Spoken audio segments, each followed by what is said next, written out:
Hello again, this is Bob Cline from West Covina, California, broadcasting from my patio home office.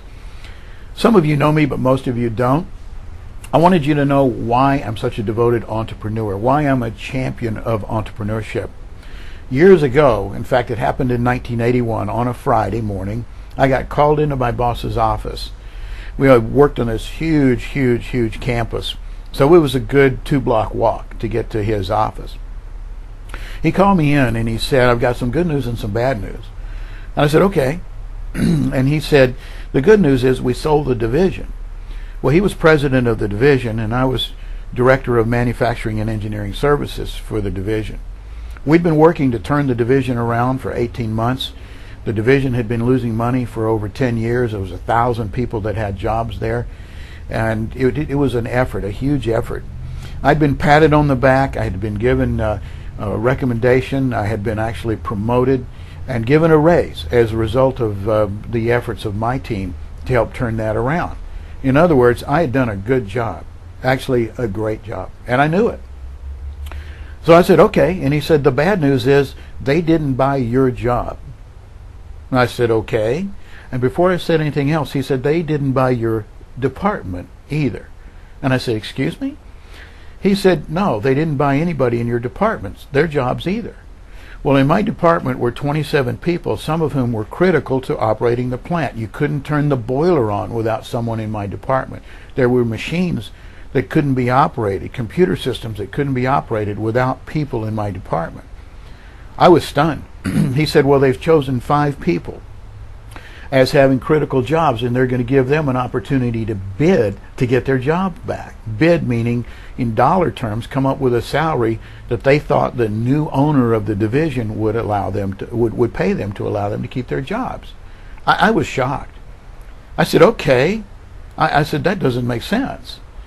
And I said, some of these people have been here 25, 30 years, and you're going to treat them that way?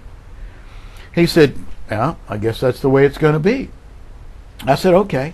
He said, well, thank you so much for your efforts with the company. And I said, excuse me? And he said, you're gone. You're done. I said, well, now, I don't have time to joke. I said, I've got a budget meeting this afternoon with my staff to get ready for your budget meeting on Monday morning. I really don't have time. He said, you don't understand. You're done. And he pointed to his conference table. And he said, Mrs. Smith, come over here. There was a lady from Corporate Human Resources who was there just to handle the elimination of our department, as well as several others.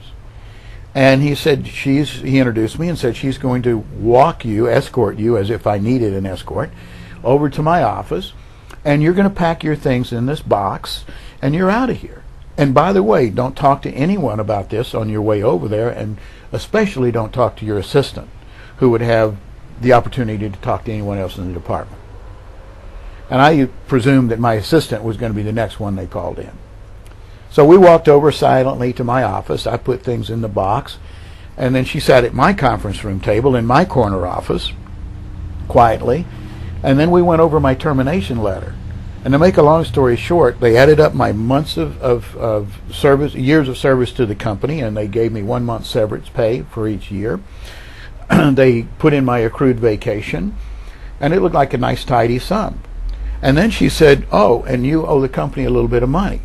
There was a relocation loan for expenses when you relocated, and there were some things that had to be done that weren't immediately reimbursed by the company. And then there was an education loan, and that wasn't totally for education expenses that weren't totally covered by the company's education allowance. And then there was an improvement loan that was necessary for you to make some office improvements in your home, so you could have a home office and work from home if necessary, and the company loaned you that money. So when we subtract all that, here's a check for the balance. It's $545.34. And I was shocked because we were a few days away from paying the mortgage. And I left there just in shock. I don't know any other way to put it. Speechless. I walked out without even having the opportunity to tell my administrative assistant goodbye after years of working together. Got in my car, and there were 2 things on my mind. The first one was, what am I going to tell my wife? What am I going to tell her? And the second thing is, what am I going to do? And the further I drove away from the corporate headquarters there in Longview, Washington, back to Portland, where I lived, the more bitter I became. Now, of course, I'm not bitter because it was the best thing that ever happened to me. But I was determined to come up with a way so that I did not ever have to go back into that situation where someone could literally wipe out years of my career in one fell swoop without me having anything to say about it at all. So even though I was promoted, rewarded, and commended for the wonderful job I'd done on the project, it mattered. It was of no consequence whatsoever. I was out the door as if I was a number, and my career with that company was over in a split second. So I became an entrepreneur that day. In another little video, I'll explain exactly what happened, but I just want to close by saying, don't let this happen to you. Come up with a plan B. If you are an employee, you are in jeopardy. If you are an employee, you have no control over your situation. Absolutely no control. You are a number. And believe me, I was a highly regarded, highly successful, highly commended employee with this company. Very, very large company. And yet I was in the top levels of management, and I was out the door through absolutely no fault of my own. So I hope it never happens to you or anybody that you know. But please, please, please, open your mind, become aware of your vulnerability, and get yourself a plan B.